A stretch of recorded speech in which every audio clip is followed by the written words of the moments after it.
Hey YouTube, welcome back to another episode of Keeping Up with Cal.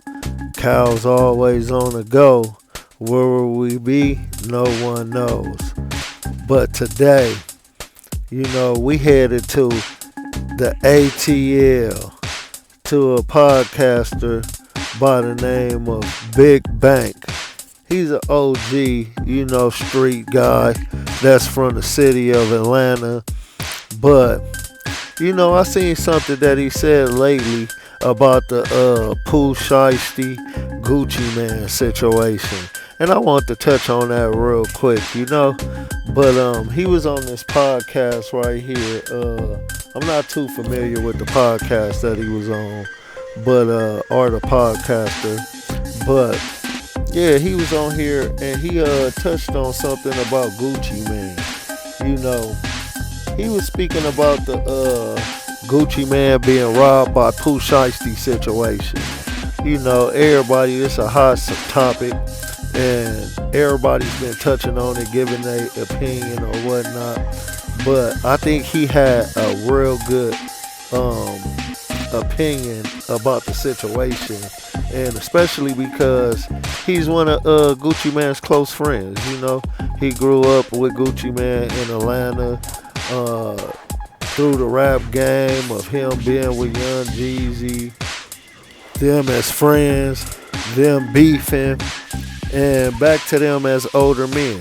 So I think he got a good perspective on who Gucci Man is. You know what I'm saying?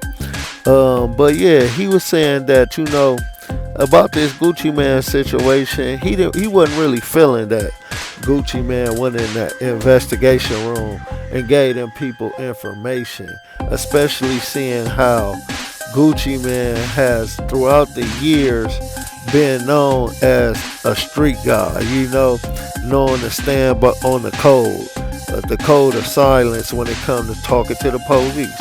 Gucci has repeated time and time again how he rather die than be a rat.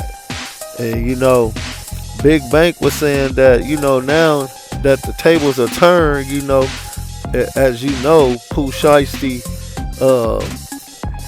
backdoor Gucci Man, you might as well say, and end up having a meeting with him in Dallas, Texas, and end up robbing everybody that came with Gucci Man, and including him. So, Gucci Man has been in similar situations. Like if you know the old Gucci, the Gucci with the big gut, you know what I'm saying? Ice cream cold on his face Gucci. Gucci Man was a terror back in the days. Like he was like Freddy Krueger through the industry back in the days. Like nobody talked about Gucci. Nobody wanted to run up on Gucci, especially after him and Young Jeezy had their little run in. And he ended up eventually clapping this dude who was affiliated with Young Jeezy by the name of Pookie Low.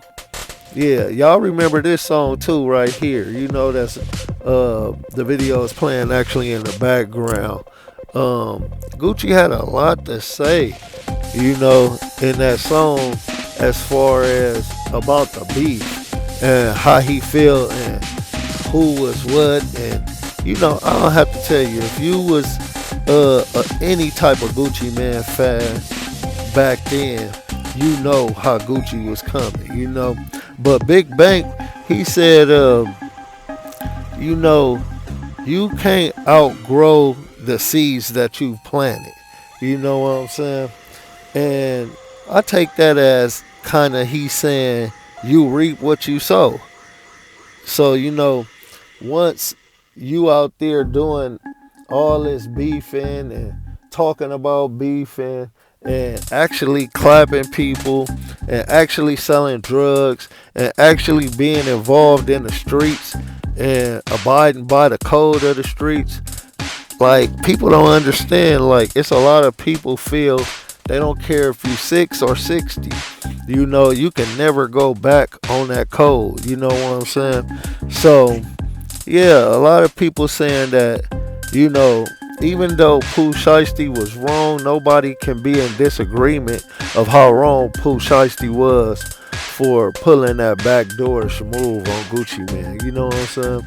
But at the same time, as a guy being from the streets, call yourself a member, you was never supposed to talk to them police and give up any type of information at all. Like, I can understand the civilians that was along with Gucci Man, like his security and the other guys who was involved with Gucci business endeavors, I guess you can say. Like, of course, I would expect them to go in there and do the law-abiding thing. But when you a street guy, you know, sometime when you stand up and hold your chest out, you know, it's going to only be you. And you have to stand alone. Like, it's going to be a lot of people fold. And even though those people might fold on you, take the stand, or, you know, I did crimes myself, and doing crimes with other people, you can guarantee if it's 4 of y'all, 2 to 3 might fold, depending on the circumstances. People go in them courtrooms looking at life. People go in them courtrooms, like, especially like in my day and time, like when you go in that courtroom, they weren't giving out no deals less than a 20 piece. So, you know, you hear 20 years, like, hold on. I know Ray, he did this little thing back in the day I can tell you about right now. So, you know, it's hard to stand up under that pressure, especially if you ain't never been up under that type of pressure. But it was said a long time ago that Gucci Man was one of them people that folded under the pressure, you know, during the Jeezy and Gucci Man beef back then. Jeezy was even speaking on that, but, you know, seeing how Gucci Man was the person that caught the body, you know, the whole world just chose to take sides with Gucci and, you know, paint Jeezy out to be the buster in the situation, because he never went to get back. You know, Pookie Loke's son, rest in peace to Pookie Loke, his son even came out and had something to say about this situation. You know what I'm saying? You know, but yeah, man, it's a bad situation, man.